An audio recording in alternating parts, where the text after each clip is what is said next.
ఈ మాట బాధతో చెప్తున్నా. అలా నేనేం చేసిందే మీకు తెలియదా? నేనేం చేసినా కాళేశ్వరంలో అవినీతి జరిగిందన్న మాట చెప్పిన.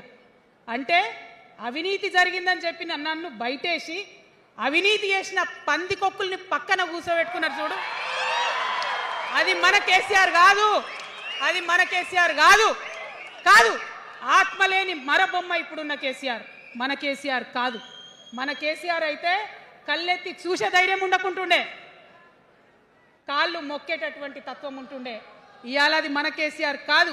కాబట్టే ఎదురుగా నిలబడి కొట్లాడుతా. నాతో కలిసి వస్తారా? సిద్ధమేనా? ఈ మాట బాధతో చెప్తున్నా. నేను కూడా బీఆర్ఎస్ అప్పుడున్న టీఆర్ఎస్కి నేను కూడా నా రక్తాన్ని, నా చెమటని, నా సమయాన్ని కుటుంబంతో పిల్లలతో గడపాల్సిన టైంలో టీఆర్ఎస్ పార్టీ బలోపేతానికి పనిచేసిన వ్యక్తినే నేను కూడా. ఆనాటి కేసీఆర్ వేరు, ఇప్పటి కేసీఆర్ వేరు. ఆనాటి కేసీఆర్కి తెలంగాణలో చేనేత కార్మికులు చచ్చిపోతుంటే భిక్షాటన చేసిన కేసీఆర్ ఆనాటి కేసీఆర్. ఇయాలటి కేసీఆర్ మారిన మనిషి, మనిషి, మన మనిషి కాదు. ఏమైంది ఇయాలటి కేసీఆర్కి? హైడ్రాల ఇల్లు కూలిపోతుంటే అరుస్తున్నారు, అన్నా ఎక్కడున్నావు రా. వచ్చిండ్రా? రాలే. వెలుగుమట్ల ఇల్లు కూలితే వచ్చిండ్రా? రైతులకు వర్ష బీభత్సమయ్యి మొత్తం పొలాలు మునిగిపోతే వచ్చిండ్రా? చేవెళ్ళ దగ్గర బస్ యాక్సిడెంట్ అయితే వచ్చిండ్రా? ఎక్కడ చిన్న కష్టం వచ్చినా ప్రజలకు ఆ సారు రారు.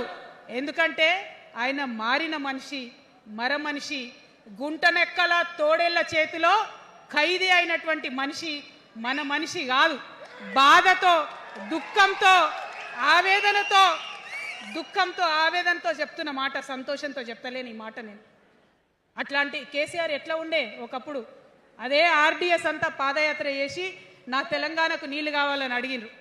ఇవాళ మరి 10 ఏళ్ళ అధికారం ఉంటే పాలమూరు రంగారెడ్డి ప్రాజెక్టు కోసం 10 ఏళ్లలో ముందుకు పోతలేదంటే, ఎవరన్నా తెలంగాణ పట్ల ప్రేమ ఉంటే, పాలమూరు పట్ల ప్రేమ ఉంటే, కృష్ణా నీళ్లు వాడుకోవాలంటే మన కేసీఆర్ అయ్యుంటే ఆ పాలమూరు రంగారెడ్డి ప్రాజెక్ట్ కాడ కూర్చేసుకొని అది కట్టిస్తుండే. ఏం చేసినారు మారిన కేసీఆర్ గారు? పంజాబ్ పోయినరు, గుజరాత్ పోయినరు, బీహార్ పోయినరు. మేము మొత్తం రాష్ట్రంలో పీక్ కట్టలు కట్టాం, నేషనల్ పార్టీ పెడతామని పోయినరు తప్పితే తెలంగాణ ప్రజలను పట్టించుకోలేదు. పట్టించుకుని ఉంటే, కేంద్రంతో గొడవ పెట్టుకోకుండా ఉంటే ఇవాళ పాలమూరు రంగారెడ్డి పారకపోతుండేనా? నేను అడుగుతా ఉన్న స్ట్రేట్గా. ఇన్ని రోజులు నేను ఎన్ని మాటలు మాట్లాడినా బీఆర్ఎస్ పార్టీ నాయకులు ఒక్కరు కూడా బయటకు వస్తలేరు, సమాధానం చెప్తలేరు. దీనికి మీరు సమాధానం చెప్పకపోతే ప్రజలే మిమ్మల్ని బయటకు లాగి సమాధానం చెప్పేటట్టు చేస్తారని కూడా ఈ సందర్భంగా నేను తెలియజేస్తా ఉన్నా.